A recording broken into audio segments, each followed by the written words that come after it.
everybody. I'm Michael Lee, operating principal of Keller Williams Real Estate. I've been a broker for 25 years, and today I've got Jen White with us. And Jen, you've been a broker for... Almost 25 years. Yeah, long time too. So, why don't you start with telling us one of your most crazy, wildest real estate stories? There's so many. I have a couple, specifically one where we went into a basement. The lights were all off, and we didn't realize that when we were going to flick on the lights that it was a blacklight. And when we flicked on the lights, it was a blacklight, and there was a full-on pentagram, like seance craziness. My client, who is not a small guy, he was about 6'2" and 250. I've never seen a man go up the stairs so fast in my life. He was so freaked out. And I was with a friend of his, him, and myself. And we were like, what in the world? Yeah, and he was already gone. Yeah, I'd be gone too. Yeah. I'm like, nope, I'm not sticking around. That was interesting. Another one, I got stuck in a driveway in Evergreen during a snowstorm. The driveway was kind of an incline down to the house. And I had two clients in the car with me. And I was in a four-wheel drive club when I was in high school. So I know my way around four-wheel drive. We can't get out of this driveway. It's Evergreen, no signal. It's nighttime. It's a blizzard. I'm like, we're going to die on this mountain.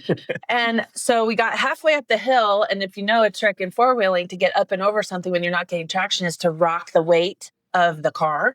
So we're in the car rocking this thing up the hill to get out. It took us about 25 minutes to get out of this driveway, and we got out. But by the time we got out, it was like 9:30 at night. I'm like, wow. Never again, never again.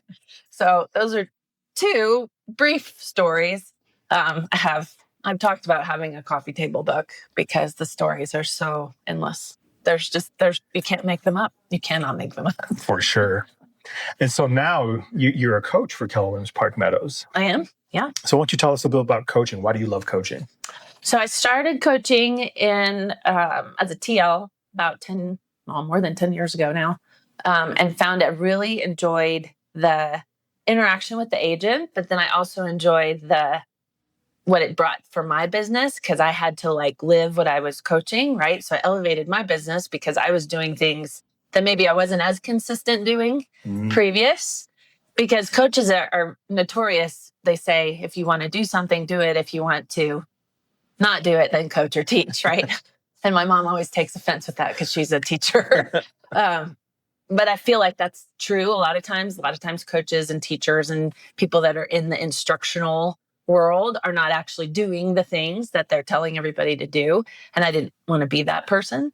So I started applying the things, and my business improved significantly as a TL even, which was weird because most of the time TLs just give up their business. So I found that I really enjoyed it, but then I also liked the benefit that it brought to my business. So I did that as a TL for 5 years and saw agents blossom and do really well when they were executing really well. So that helped me become a better coach.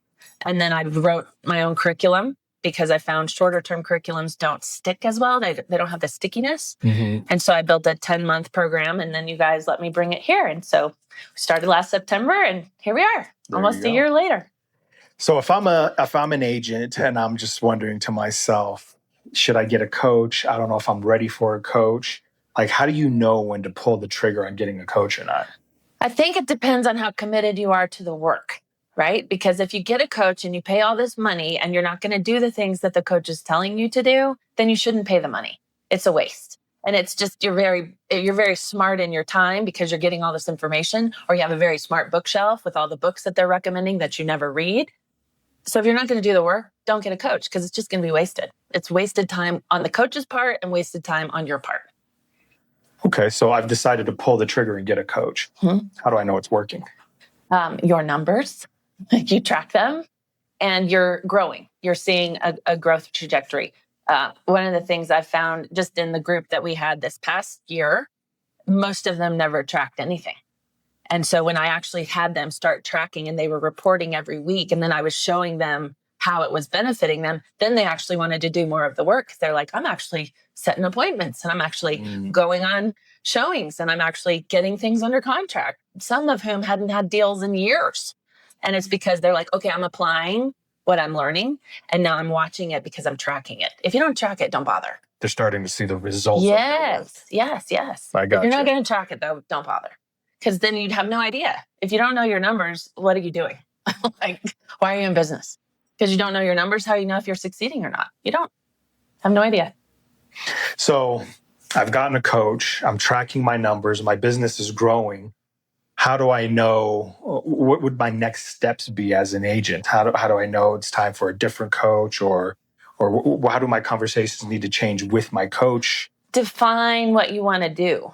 Because I know as a coach, when I had agents hitting that 20, 30 million mark, that's really where I cap out as a coach. Because I don't personally want $100 million, team. I don't know how to run a team like that outside of doing TL stuff, which that's $100 million team, but that's a different kind of team versus your own real estate team. I knew that 20 to 30 million was my place where I needed to say, okay, Mr. Agent, now I know of other coaches I'm going to refer you to who have those, $100, $200 million teams that are going to be way better for you than I am. I know that as a coach. As an agent, if you're going and you're growing, you have to know where you want to go. So if you say, I want to be a $10 million producer and I'll be happy with that, fine. Have your coach get you to that point and then see if you want to grow, or if you're fine there. Not everybody wants to be a triple-digit multi-million-dollar producer. It's time, it's oversight, it's operations. There's lots of things that go into a multi-million-dollar team. If you don't want to do that, then don't. But know where you're headed. Don't just go, I want to sell real estate. How much? How often? With who? Like, lots of questions that your coach is asking you, you should know the answers to. If you don't, go soul search and figure it out. And then come back to your coach and say, are we on the same page? And I, as a coach, will typically say, I don't think we're in alignment. Either you're not doing the work, or I've capped out on my level of coaching with you and I know my limitations. So here's the next person you need to go to. But don't sit in stagnation. That's probably the worst thing you can do. Ask lots of questions. Awesome advice. So let's switch gears a little bit. I'm a new agent and I'm not ready for a coach yet. What are some things I can do to start building my business so I can get to the point where I am ready for a coach? Like, what level do I start asking myself, it's time to get a coach? Number one, manage your time. Get off of doom scrolling. Get off of all the social media wasted time. If you're going to use social media, use it. Do not lose your life to it. That's one thing I see most new people doing is, I'm going to go and I'm going to look at all this stuff that these real estate agents are doing on social media. Awesome. Are you taking that information and actually applying it to your business? Or are you just doing it and wasting hours of your life? That's one. Number two, I would say read. Turn off the screens and read. It's better for your brain. It's better for cultivation of neurological activity. And it makes you more in tune when you have a conversation with somebody. You know this. When you interview agents, especially new guys, no offense to all you youngins, if you cannot carry on a conversation for more than 15 words with someone, you need to turn off your screen. You are inept in human communication. Stop it. Get a book, go out and have conversations with people, learn how to communicate on a humanity level because it is lacking, and clients know that.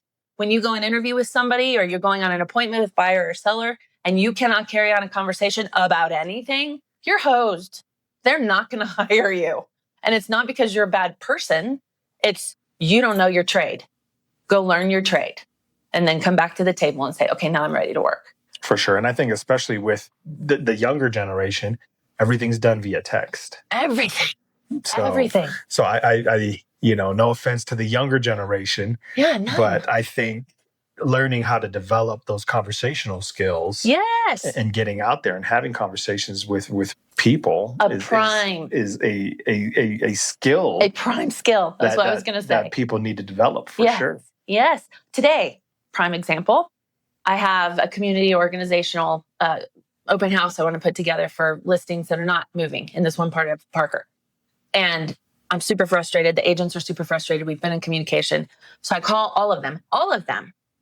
Two of them don't pick up their phones. Everybody else does.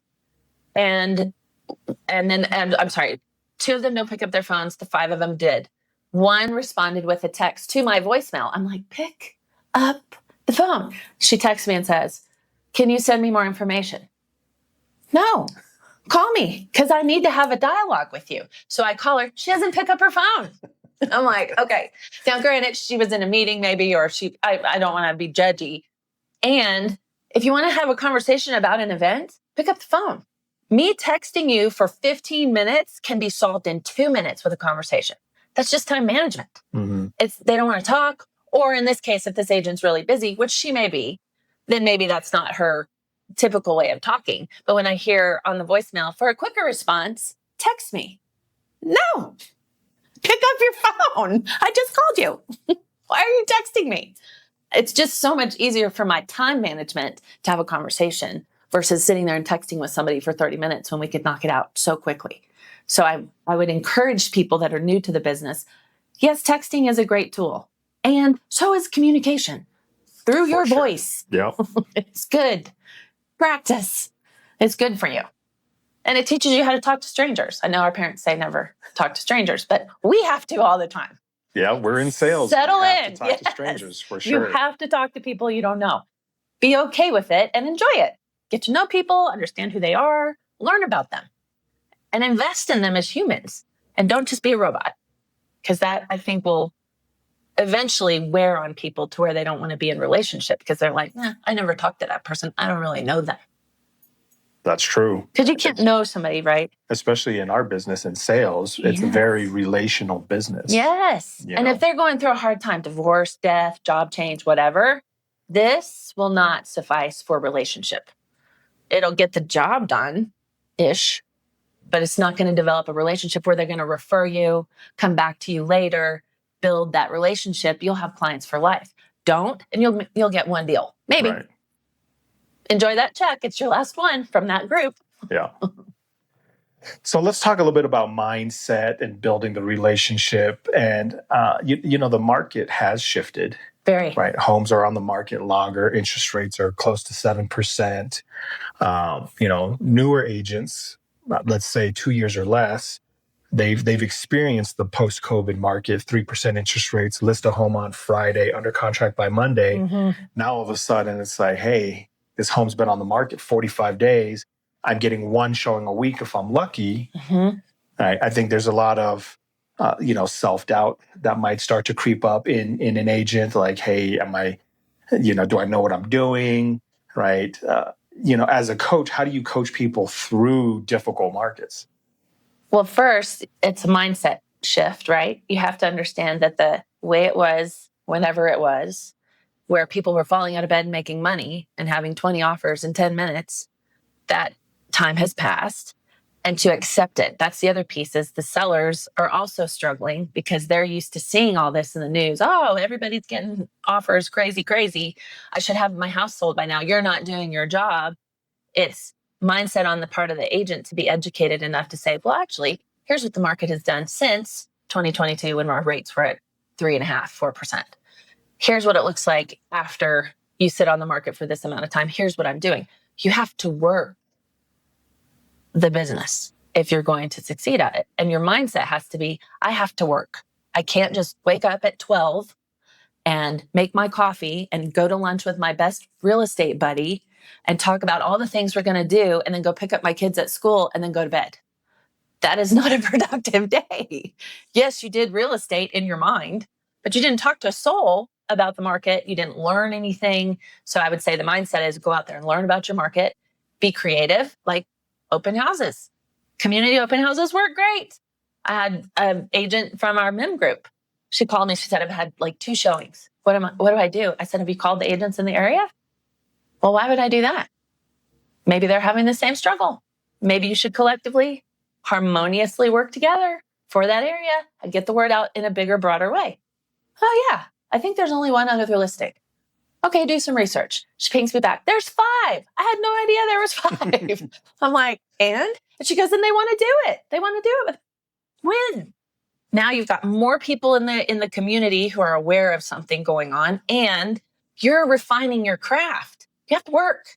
So your mindset has to be, I have to work at this. It's not just going to fall in my lap like COVID days, or even in the 05 to 07 days, or the late 90s days, where people literally would fall out of bed and have offers at their feet. It's shifting. The market shifts. So you have to shift with it. And if you're not going to shift, probably find an employee job to where you can just punch a clock and be consistent in punching your clock. Because this job is not that at all. You have to work. So the mindset is, I have to work first. Become educated, learn your market, learn your trade, learn your craft, and learn people. Learn how to work with people. They're wonderful. Totally agree. I also think burnout can be a challenge in this industry. Oh, yeah. Right? Like, I know in this market, as you're building your business and you're starting to manage a pipeline of listings. Mm-hmm. So before you would list a home, it would sell quickly, Mm-hmm. but now we're starting to have to carry an inventory. An agent will carry an inventory of listings because homes aren't selling as quickly. And I think that could lead to burnout, like calling your sellers every week. Hey, this is what the market's doing. We should probably drop the price. This is the feedback I'm getting. I know you need to sell, but I think we're priced well. You've just got to stick with it, whatever it is. I think it can lead to burnout. How do you help people that you're coaching prevent and avoid burnout? You have to manage. It goes back to your time. You have to manage your time. My very first buyer, very first deal in the history of ever, I was talking with this lady who's a wonderful agent, still in the business, and it was 11:45 at night. I had set no boundaries. I had set no idea around my time. I was, in my opinion, working for the Antichrist. My first client was horrible on all levels as a human and as a client. And I just thought, this cannot be what I do in this business, or I will die if I have to be working in the middle of the night to get deals done. So you were facing burnout yourself. Yeah, on my first deal, where I was just like, I don't know if I want to do this. And then the lady that I was working with, I asked her when we were on that phone call late at night, I said, do you always work this late? And she said, no, this is very unusual for me. And I thought, I don't think that's true. Because she had been doing the business for like 14, 15 years at that point. At that point, if you haven't set the boundary of I'm not going to be answering my phone at 11:45 at night, even if the deal needs to be worked, it will wait till morning. You need your sleep, you need your health, you need all the things that you cannot repair once they're, destroyed. You can't put those on the back burner and go, oh, I'll do that later. I'll get sleep later. I'll eat better later. I'll work out later, because later never comes. So the burnout, I think, comes from not putting those as priorities in your life. Like, love my clients. I'm never going to say I don't love my clients. They will not be at my deathbed. They won't. So I have to set my priorities. My kids matter. My husband matters. My health matters. My family needs to eat. Like, there are certain aspects of my life that have to take priority over real estate. Yeah. You set those boundaries with your clients. And they are humans, especially if you're talking to them and they understand. Oh, yeah, I don't really want to talk tonight. It's 9:30. They understand. They don't want to talk at 9:30. So set the boundaries early in your career. Here's the hours I'm going to work. Here are the things I'm going to allow for, and set the boundaries with your sellers and your buyers as well. The market's not great in inventory right now. There's not going to be a lot to look at. Let's just pace ourselves. Or sellers, there's a ton of inventory you're competing against right now. Do you want to go look and see what these other people are offering? Would you like to pretend to be a buyer and go look so you have an idea about your competition? Like, build education into your clients too. Then they're not going to get burned out because you're communicating with them. My sellers get reports from me every week, and they get text messages, and they get phone calls. They're always in the know. And if something happens, they know. So they're not calling me going, I just saw so-and-so went under contract. They were only on the market 3 days. Well, actually, they were on the market 47 days. And you just recently saw the sign. Right. Like, you have to educate your clients. And as an agent, if you're burned out, look at your schedule. That's the number one reason you burn out. They probably don't have a schedule. Ta-da. Yeah, they're working at 11:45 at night like I was. Stupid. It's just bad on your whole life. Just don't do it. So as we wrap this up, what parting advice do you have for new agents out there? Oh, that's a good question. You did not win the lottery when you got your real estate license. Do not expect money to fall from the sky. You will need to work at it. And with practice, you'll get really good. But don't be a dummy and go out there and just sling around a bunch of information. If you're not educated and you're just talking out of your ears, be careful, because there's a lot of misinformation out there. And if somebody busts you one time on BSing, have lived this, by the way, where I said something thinking I knew what I was talking about. And it just so happened that the guy that I was talking to was an expert in that particular niche. Oh, man. And I looked like egg on my face for days. Just be quiet and go learn more. And then go out and be educated when you commit to having a conversation with a client. Don't go wing it. Don't wing it. Again, lived it. Don't do it. Because you look like an idiot. And those people will not trust you again. And now you look like you've got some issues with telling the truth when you were just ignorant versus lying. And it will show up later in your business if you make that a practice. So be educated, be smart, be honest. Be kind. I love that. That's quick and easy, right? Be educated, be smart, be kind. Yeah. I love that. It's very easy to execute. Well, Jen, thanks for joining us today. Pleasure. Everybody, this is Jen White with Keller Williams Park Meadows, and have a great day. Thank you.